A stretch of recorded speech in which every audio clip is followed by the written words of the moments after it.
Assalamualaikum warahmatullahi wabarakatuh. Perkenalkan, saya Febriana Rahina Prasetyo, NIM 207101608 dari kelas Psikologi 1B UIN Wadusongo Semarang. Di sini saya akan mempresentasikan tentang masalah perkembangan pada periode perkembangan bayi sampai anak akhir. Nah, di Indonesia, anak awal ditunjukkan pada usia 0-6 tahun. Dalam pendidikan, mereka dikelompokkan berdasarkan usia. Misalnya, usia 2-4 tahun untuk penitipan atau kelompok bermain, usia 4-6 tahun untuk taman kanak-kanak, sedangkan anak akhir ditunjukkan kepada anak usia 7-11 tahun atau 12 tahun. Dalam pendidikan, mereka mulai menginjak jenjang sekolah dasar. Permasalahan pada anak digolongkan sebagai berikut. Yang pertama ada masalah fisik, yang kedua masalah psikis dan belajar, yang ketiga masalah sosial dan emosi. Permasalahan fisik ini terkait dengan keutuhan dan kemampuan fungsi panca indera anak. Kemampuan melakukan gerakan-gerakan sesuai perkembangan usianya serta kemampuan mengontrol perkembangan. Anak yang mengalami hambatan dalam hal tersebut dapat dikatakan mengalami masalah secara fisik. Berikut contoh permasalahan fisik pada bayi diantaranya yang pertama, prematur atau belum waktunya lahir, yang kedua kelainan saraf, yang ketiga kekurangan gizi, yang keempat cacat fisik atau kelainan panca indera. Jadi, masalah fisik pada anak bisa dikenali sejak bayi. Berikut tanda-tanda yang perlu diwaspadai. Apabila menemukan salah satu atau beberapa tanda berikut ini, segera periksa bayi ke dokter. Yang pertama, usia 0-6 bulan. Mengalami kesulitan menggerakkan satu atau kedua mata ke segala arah di usia 3 bulan, tidak meraih, merangkak atau memegang benda di usia 3 atau 4 bulan, tidak mampu menyokong kepalanya dengan baik di usia 3 atau 4 bulan, tidak memasukkan benda ke mulutnya di usia 4 bulan, tidak mendorong ke bawah dengan kaki ketika kakinya diletakkan pada permukaan yang keras pada usia 4 bulan, belum bisa berguling ke arah manapun di usia 5 bulan, belum bisa duduk sendiri atau tanpa bantuan di usia 6 bulan, dan belum memberi respon atau mencari sumber suara di usia 6 bulan. Berikutnya pada usia 6-12 bulan. Jarang tersenyum atau ekspresi kesenangan lain di usia 6 bulan.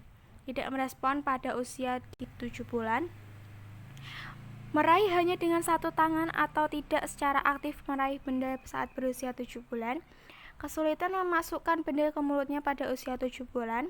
Belum babbling atau mengeluarkan suara yang berbunyi mama atau papa di usia 9 bulan. Kurang bersuara dan menunjukkan ekspresi wajah di usia 9 bulan. Tidak merespon ketika dipanggil namanya di usia 12 bulan. Dan adanya dominasi satu tangan sebelum usia 12 bulan. Berikutnya pada bayi usia 12-24 bulan. Yang pertama, belum merangkak atau menyeret satu sisi tubuhnya di usia 12 bulan. Tidak mengucapkan kata apapun di usia 12 bulan. Belum bisa berjalan di usia 18 bulan. Tidak bisa bermain pura-pura atau play role di usia 18 bulan. Kurangnya kemampuan berbagi perhatian atau ketertarikan dengan seorang lain pada usia 20 bulan. Ketidakmampuan membuat kalimat yang bermakna setelah 24 bulan, tidak paham instruksi sederhana di usia 24 bulan, dan belum bisa mengucapkan gabungan dua kata yang berarti di usia 24 bulan. Selanjutnya, masalah yang berkaitan dengan fisik pada usia anak. Yang pertama adalah penglihatan. Pada anak usia sekolah, penglihatan lebih tajam daripada waktu-waktu sebelumnya. Anak yang berusia di bawah 6 tahun cenderung memiliki penglihatan jarak jauh, sebab mata mereka belum matang dan dibentuk secara berbeda daripada orang dewasa. Namun setelah usia tersebut, maka mereka bukan hanya lebih matang, tetapi juga dapat memfokuskan penglihatan yang lebih baik. Selanjutnya adalah kidal, merupakan gangguan fisik yang berupa kelainan terjadi pada bagian organ tubuh tertentu. Dalam pengfungsian organ tubuh yang tidak wajar, misalnya menulis dengan tangan kiri atau makan dengan tangan kiri. Ada beberapa penyebabnya antara lain faktor bawaan dari lahir dan faktor pembiasaan yang salah. Selanjutnya adalah obesitas atau kegemukan. Masalah ini dapat diantisipasi oleh orang tua dengan cara mengubah cara makannya, latihan olahraga secara teratur. Obesitas ini dapat mengakibatkan gangguan jantung dan sesak nafas, kurangnya kepercayaan diri, dan kurangnya kelincahan. Selanjutnya adalah masalah kesehatan gigi. Pada anak usia dini sering mengalami permasalahan gigi seperti gigi berlubang dan gigi goyang. Selanjutnya adalah permasalahan psikis, yaitu terkait dengan kemampuan psikologis yang dimiliki atau ketidakmampuan mengekspresikan dirinya. Yang pertama adalah gangguan konsentrasi. Ada banyak alasan yang menyebabkan anak merasa malas sekolah, misalnya rasa bosan atau beratnya beban di sekolahan hingga kemungkinan anak mengalami bullying atau perundungan di sekolah. Yang kedua adalah temper tantrum, merupakan perilaku marah yang dimiliki anak secara berlebihan. Ini terjadi pada anak usia 4 tahun. Perilaku ini muncul lebih sering pada anak saat menginginkan sesuatu.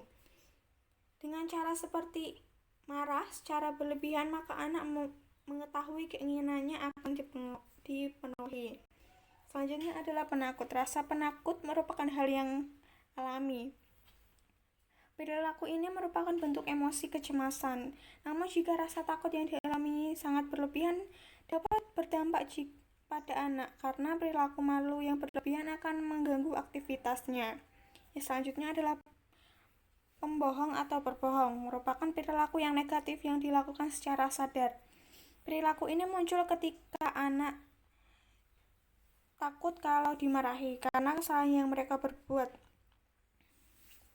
dan berbohong untuk mengatasi kekurangan yang ada pada diri mereka.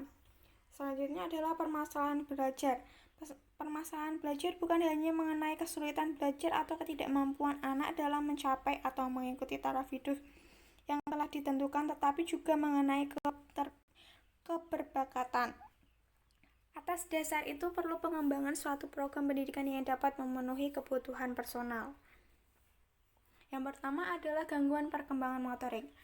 Perkembangan motorik yang lambat dapat disebabkan oleh berbagai hal. Contohnya yaitu penyakit neuromuskular seperti muscular dystrophy, yaitu keterlambatan dalam kemampuan berjalan.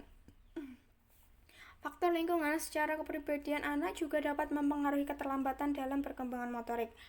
Anak yang tidak mempunyai kesempatan untuk belajar seperti seni digendong atau diletakkan di baby walker dapat mengalami keterlambatan dan dalam mencapai kemampuan motoriknya. Selanjutnya adalah gangguan perkembangan bahasa.